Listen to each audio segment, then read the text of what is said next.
Welcome back, focus learners, to The Explainer. Today, we are tackling a massive, universal wall we all hit. Why do we actively run away from the exact work we know we need to do?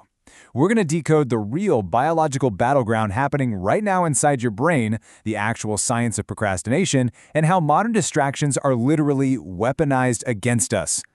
Okay, here's our roadmap for today. We'll be hitting 5 quick stops. Section 1, the procrastination myth. Section 2, the amygdala hijack. Section 3, the engineered distraction trap. Section 4, the Zeigarnik effect. And we'll wrap up with Section 5, empathy for your future self. So, let's just start with the elephant in the room. Why do we avoid the things we genuinely want to achieve? It's so frustrating, right? We set these great goals, we desperately want the outcome, and yet we just run from the work. Well, listen, the secret here is that this isn't a moral failing. It has absolutely nothing to do with being lazy. The answer is actually hardwired into our biology. Moving into Section 1, the procrastination myth. Let's clear up a major misconception. For decades, we've been told procrastination is just a time management problem. You just need a better planner, right? Actually, scratch that. It's not about time management at all. Research from top psychologists like Tim Peachel proves it's really an emotion regulation failure. When we procrastinate, we aren't failing to manage our calendar, we're failing to manage our negative emotions about a specific task. We're essentially giving up on the goal just so we can feel good in the short term.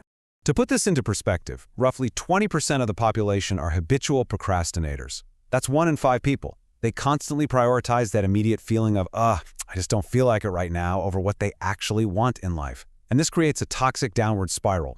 It leads to heavy rumination, a ton of shame, and real physical symptoms like insomnia or stomach issues. By avoiding the work to feel better right now, we're literally making ourselves sick later. Which brings us to Section 2, the amygdala hijack. Let's look at what your brain is doing under stress. It all comes down to this phenomenon called the amygdala hijack. So the amygdala is your brain's emotional processing center. When it looks at a task and thinks, wow, that's daunting, maybe because you're afraid of failing, or you're demanding perfection, or it's just super complex, it treats that task like a literal physical threat. It fires up your fight or flight response, but since you can't exactly punch a spreadsheet or sprint away from a tax form, your brain goes with option 3. It freezes, and boom, you procrastinate. The moment that threat is perceived, your body gets flooded with a massive spike in cortisol, the stress hormone. That makes simply starting the work feel physically uncomfortable. Your limbic system is desperately trying to soothe your nervous system and get rid of that discomfort, so it practically forces you to find an immediate distraction. It is begging you to look away from the threat and find something safe. And this introduces a psychological concept called affective forecasting. This is our ability to predict our future emotions, and honestly, humans are ridiculously bad at it. To relieve our anxiety right now, we lie to ourselves. We say, you know what, I'll feel more like it tomorrow, or I actually work better under pressure. We do this purely to soothe today's amygdala hijack, completely ignoring the fact that tomorrow's version of us is going to be way more stressed out. That leads us to Section 3, the engineered distraction trap. Let's talk about where we go when we're stressed. You see, social media isn't just a casual distraction, it is a meticulously engineered trap. The exact second your amygdala goes looking for a quick dopamine hit to relieve anxiety, it walks right into this 3-step curiosity loop built by content creators. Step 1 is the context lean. They hook you with the relatable topic. Step 2 is the scroll-stop interjection, a sudden pivot using a word like but or however to freeze your thumb. And Step 3 is the contrarian snapback, a wild statement that forces you to stick around just to see how it ends. And if you're thinking, oh, I just ignore the audio, well, look at this number, 100. Visual hooks on a screen are roughly 100 times more powerful than spoken ones. Why? Because we process reading so much faster than listening. The second your eyes catch 3 bold words on a screen, combined with a little movement, your brain is instantly hijacked.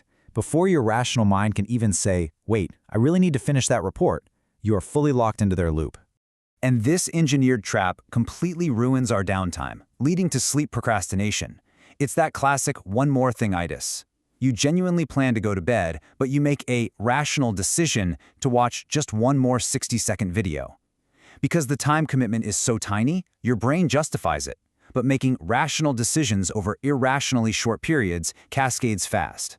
1 minute turns into 3 hours, your sleep is wrecked, your cortisol is higher the next day, and the procrastination cycle just gets worse.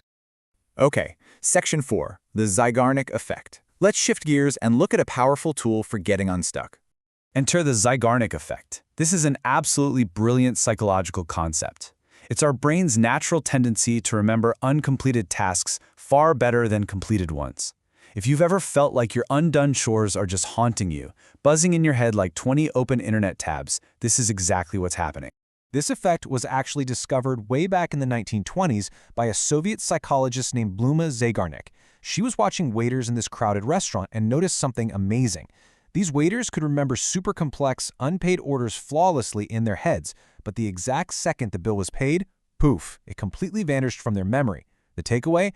Once a goal is achieved, our brain finally lets go of the anxiety and frees up the space. Now here is the absolute best news of this whole explainer for anyone who struggles with this. In 2006, researchers proved you don't even have to finish the whole task to get relief. They found that just the simple act of making a plan is enough to satisfy those intrusive thoughts. Just creating a roadmap for a scary project signals to your brain, hey, we're handling this threat, which immediately frees up your cognitive space so you can actually sit down and focus. Section 5. Empathy for your future self. Let's put all this science into action. Here are the highly actionable steps based on everything we've just covered. First, break your tasks down into ridiculously small chunks to trick your amygdala so it doesn't see it as a threat. Second, try mindfulness meditation. The research shows this actually pumps the brakes on that fast-reacting emotional brain, giving your logical prefrontal cortex time to step in. Third, draft a plan to close out those open Zeigarnik loops. And lastly, eliminate the word just from your vocabulary. Seriously, stop saying, I should just do this. It breeds shame, and shame is the ultimate fuel for avoidance. Ultimately, this requires a massive mindset shift. You have to develop empathy for your future self. When you procrastinate, your present self gets a tiny, fleeting reward, but your future self pays a massive price in panic and stress. If you start viewing your future self as a close friend, everything changes. You'd never deliberately leave your best friend in a stressed-out, disadvantaged position at midnight, right? So why on earth do we do it to tomorrow's version of ourselves? I think this quote from procrastination researcher Tim Pychyl sums it up perfectly. He says, "That dance between meaning and manageability is an art form of living well." It really is a dance. We need the big picture why, the meaning, to inspire us, for sure.